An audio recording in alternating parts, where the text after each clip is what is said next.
Hey, it's your girl Aisha of She Who Lives in Bliss. So today it's Tuesday motivation. Totally slipped my mind to make my Monday motivation video yesterday.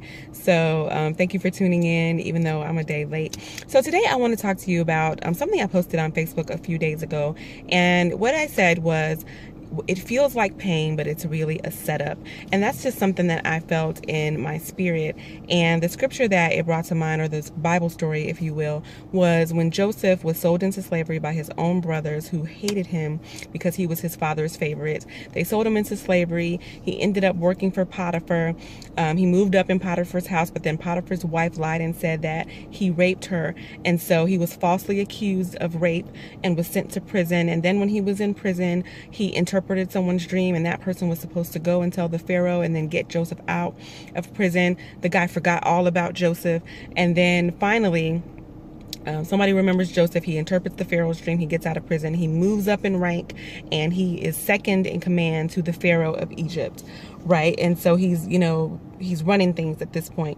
And then his brothers the people of Israel end up needing food. There's a famine in the land, and they end up needing food. They don't recognize Joseph, and they end up having to bow to Joseph and ask him and receive resources from him because he's the main person in control. And when they finally realize that he is their brother, they're sorrowful, they're scared, right? Because he could kill them, he could still be bitter, he could be angry.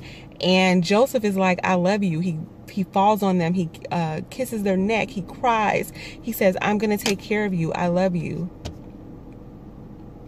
Right? Like, that's crazy, right? Because he was in Egypt for like 17 years. I don't know the exact number, away from his family, away from everyone that he knew, ended up in prison for years for things that he didn't even do, ended up in slavery for being his father's favorite because they were haters, right? And he chose to still love on his brothers.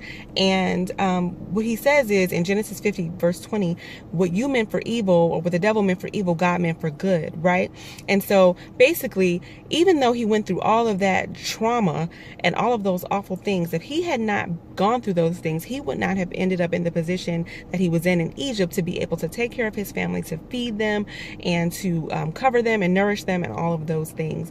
And so I'm sure it was very painful for Joseph to be in prison and wrongfully accused and be away from his family and be in slavery. And I'm sure that was painful. That had to be hard. There's no way it couldn't have been hard. But it was a setup.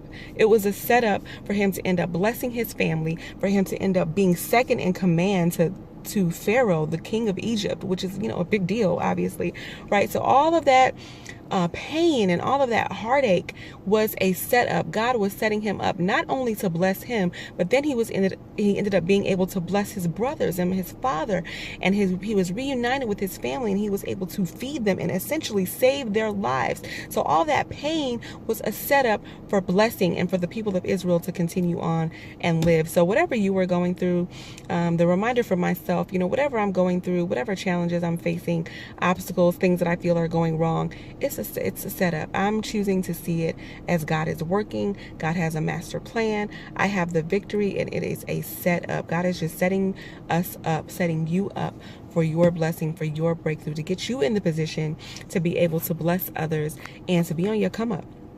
All right, make it a great day. It's your girl Aisha of She Who Lives in Bliss once again, and girl, you got this. Live in bliss.